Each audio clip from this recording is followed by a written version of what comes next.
वास्तव में हम उन नेताओं को नमस्कार करते हैं जिन्होंने पूर्ण स्वतंत्रता दिलाई है, अपनी आत्मा को स्वतंत्रता दिलाई है कर्मों की पराधीनता से। लेकिन आज वो दिन है, हम 15 अगस्त मनाते हैं कि स्वतंत्रता हुई।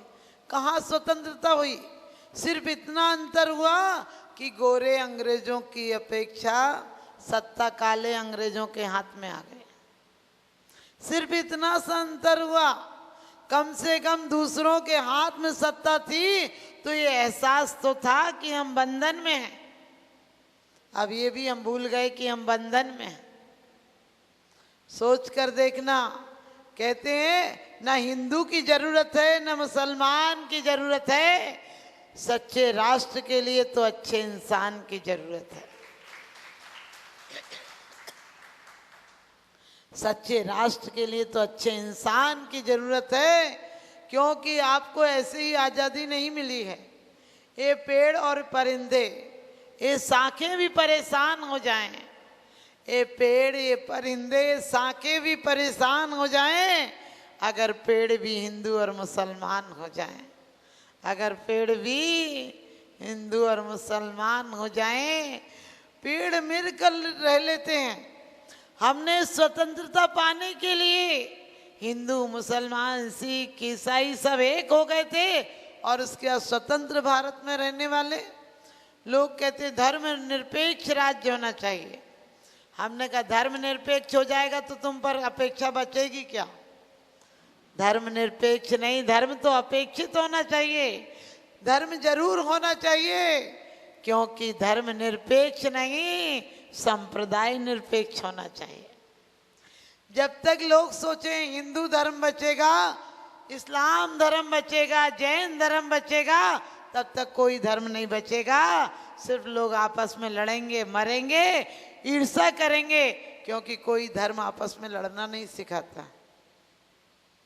धर्म भी यदि लड़ना सिखाएगा तो फिर अधर्म क्या सिखाएगा?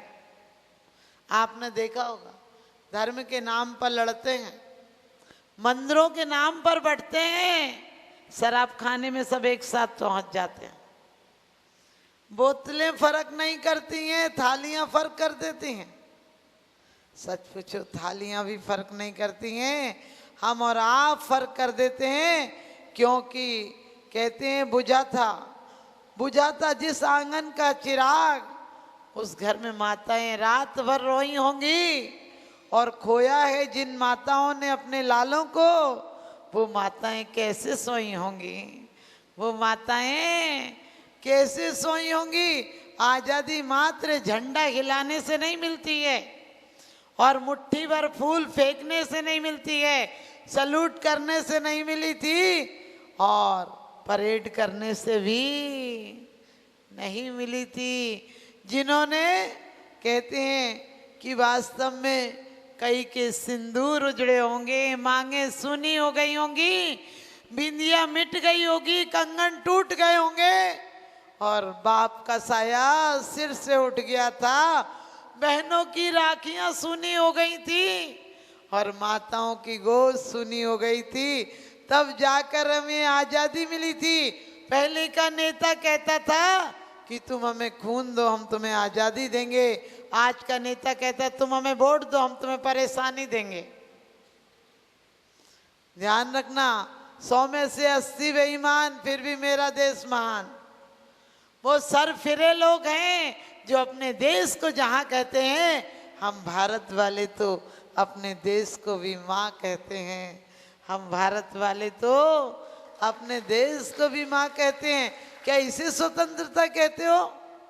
तुम्हारी पहली श्वास से आखिरी श्वास तक विदेशों को समर्थन दे रहे हो। वो विदेशी तो लूट कर गए थे, तुम अपने आप लुट रहे हो। ये बड़ी आश्चर्य की बात है। कहते हैं कुछ ना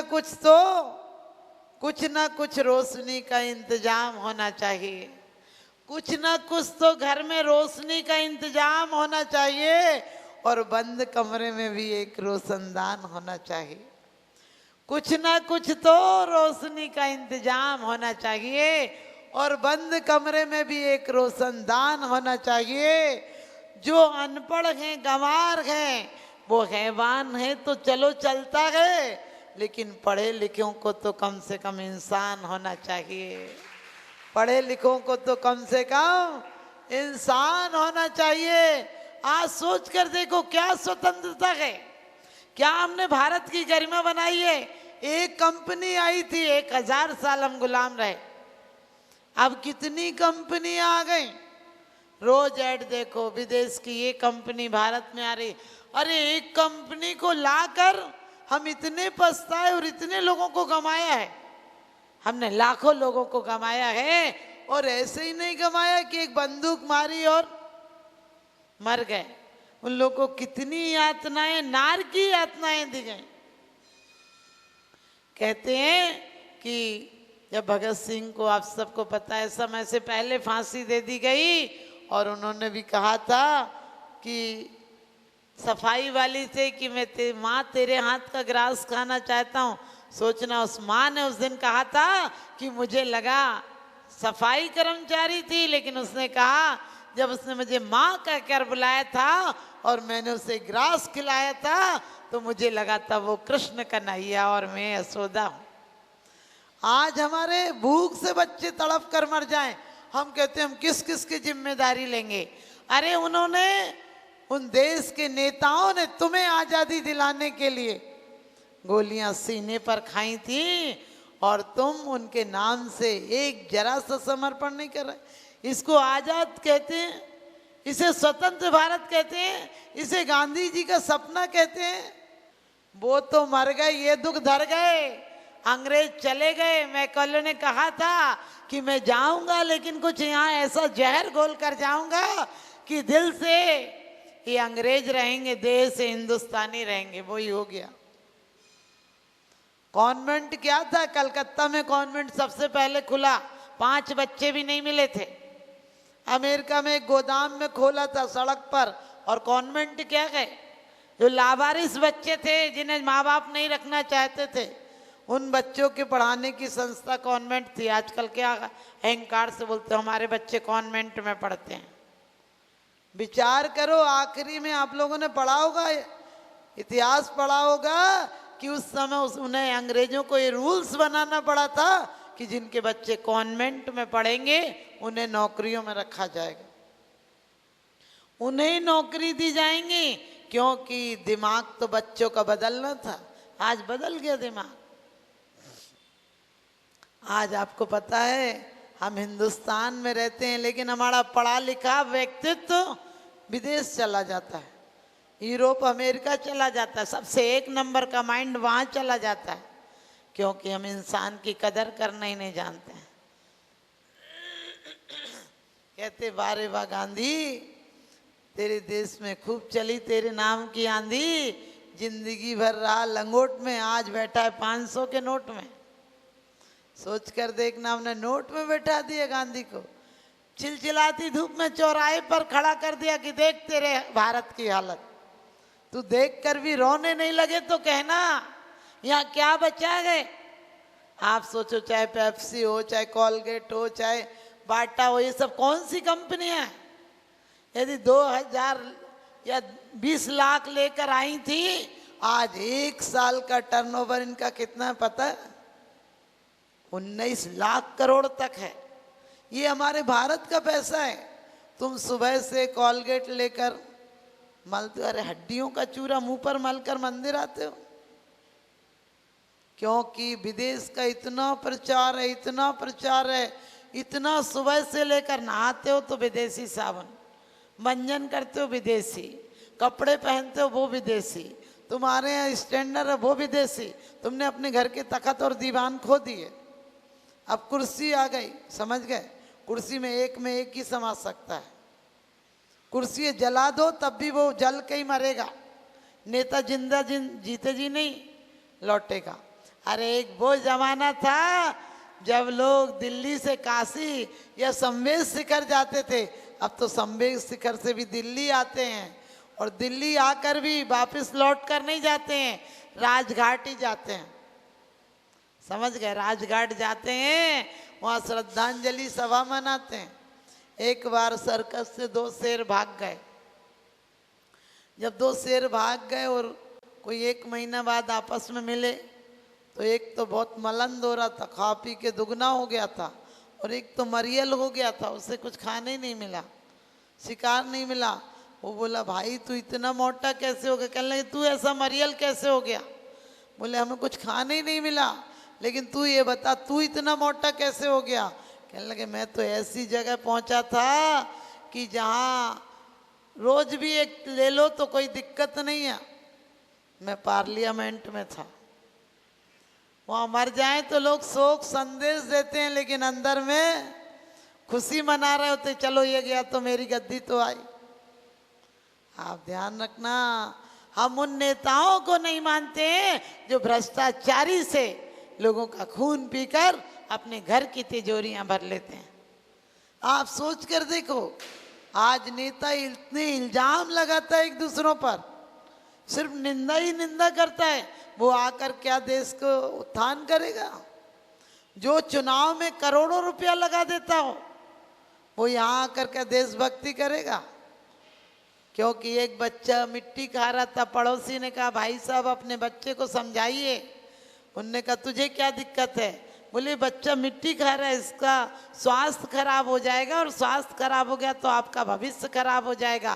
कहने लगे, चुप रहे, वो अपना भविष्य बना रहा है। बोले, इसमें मिट्टी खा रहा है, क्या भविष्य बना रहा है? बोले, मैं पढ़ाऊंगा, लिखाऊंगा, इंजीनियर बनाऊंगा, फिर देखना ये डंबल खाएगा, कंक्रीट खाएगा, रेत खाएगा, सड़कें बनाएगा और पैसा हजम कर जाएगा, इसे कुछ बाल वाका नहीं हो पाएगा। और करम जला, कहीं नहीं बन पाया नेता, करम जला, कहीं नहीं पढ़ पाया और इंजीनियर नहीं बन पाया, तो फिर मैं इसे देश का नेता बनाऊंगा। फिर देखना ये सड़कें, पुल और कॉलेज तो क्या पूरा देश खा जाएगा और अपने देश में महान कहेगा। आप समझ गए? ये आज़ादी है हमारी। जब आज़ादी मिली थी तो 3000 कत्ल खाने थे, अब 3 लाख से ज़्यादा कत्ल खाने। आप इसे आज़ादी मानते हैं? आपका भोजन विदेशी हो गया, भेषज यानी दवाइयाँ विदेशी हो गई, आपका भजन विदेशी हो गया, आपकी भूषा विदेशी हो गई, आपकी भाषा विदेशी हो गई। पहले हम पढ़ाते थे 1 2 3 4 करो सभी से प्यार, अब पढ़ा रहे हैं 1 2 3 बाप बेटा फ्री। आप सबको पता है, नाम दे दिया इंडिया एक्ट, ये जितने उसके प्रशासन थे, बोले जल्दी जल्दी में नहीं बन पाया संविधान, इसलिए कुछ अमेरिका से, कुछ यूरोप से, कुछ कनाडा से सब लेके यहाँ खिचड़ी बना दी। अरे जो संविधान हमारे लिए इसलिए कि वो गुलामी के लिए बनाया गया था, उसी संविधान में तोड़ मोड़ के संविधान बन गया, और हम कहते हैं हमारा देश महान हो गया। बरसों तक केस चलते रहते हैं, आदमी मर जाता है, इंसाफ नहीं मिल पाता है। इसे स्वतंत्र भारत कहोगे?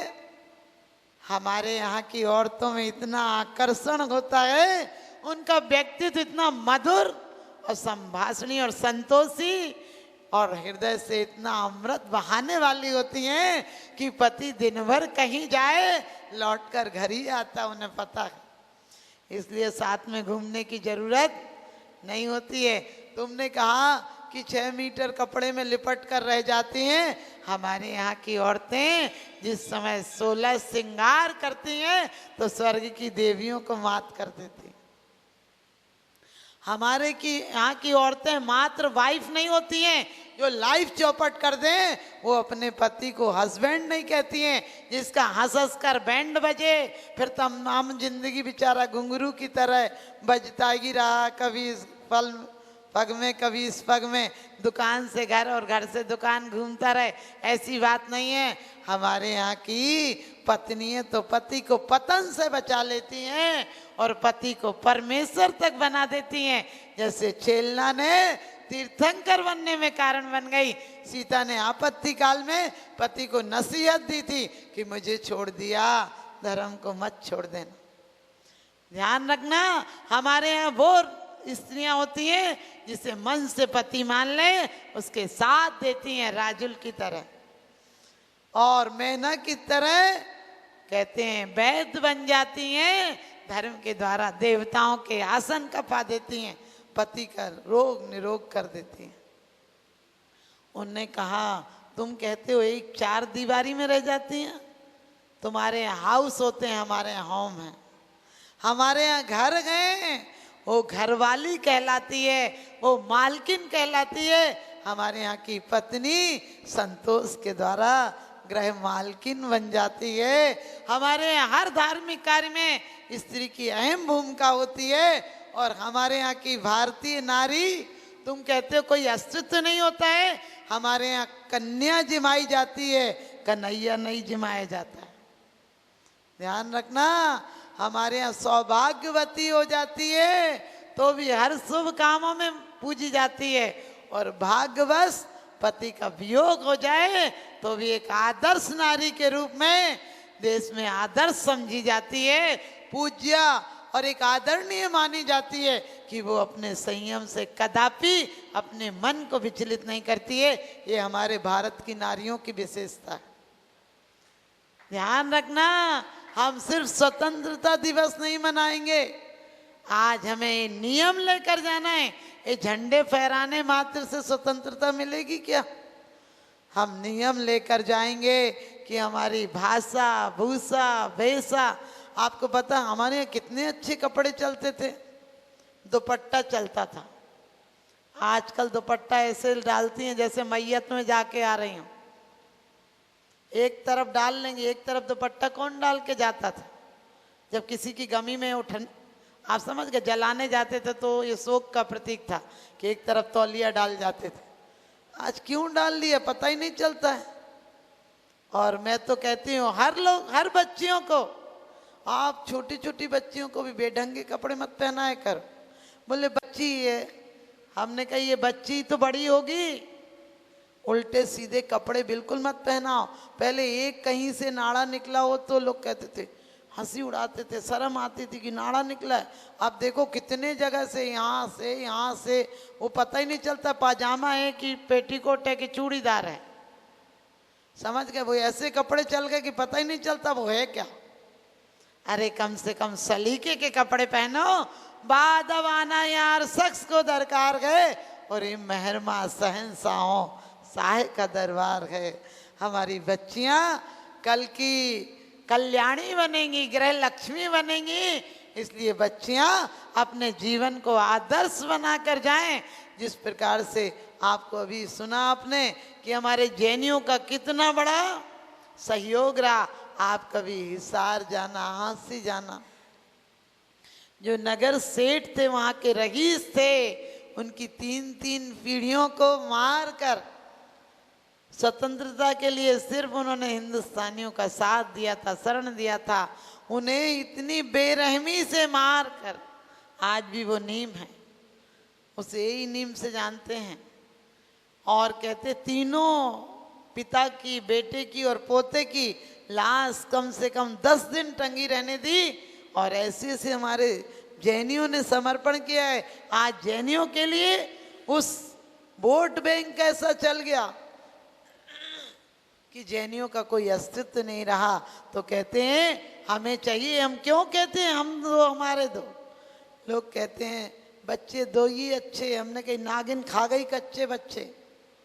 अरे वो भूख से मरती है तब अपने बच्चे खा लेती है।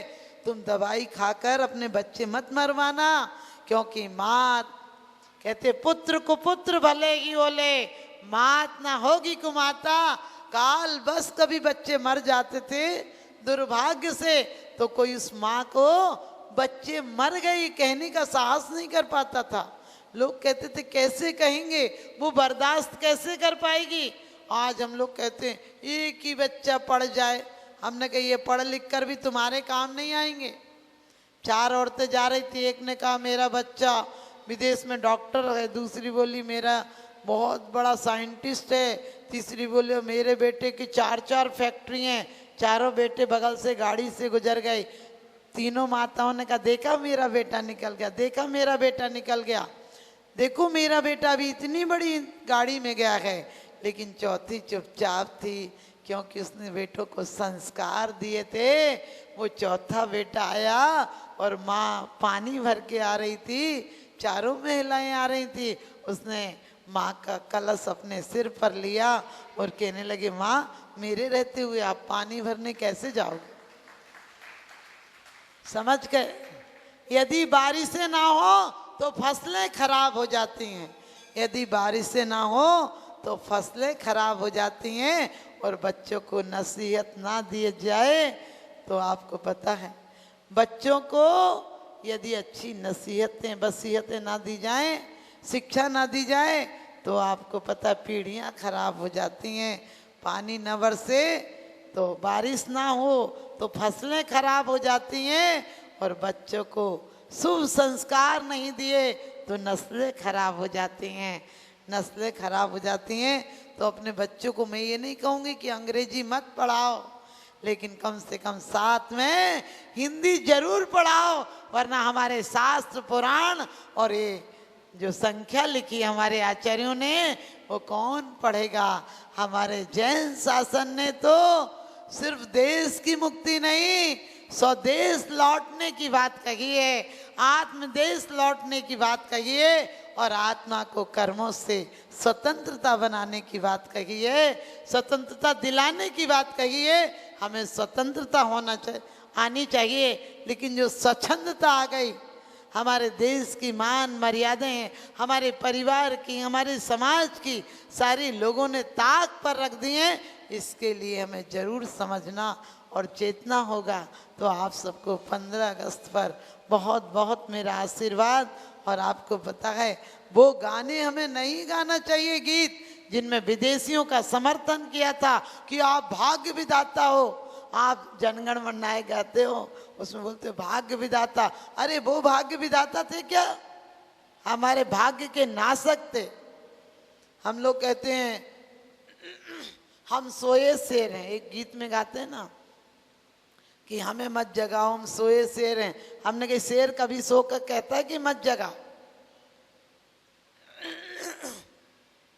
हम कहते शेर हम सोए शेर हैं, तुम सोई रहोगे।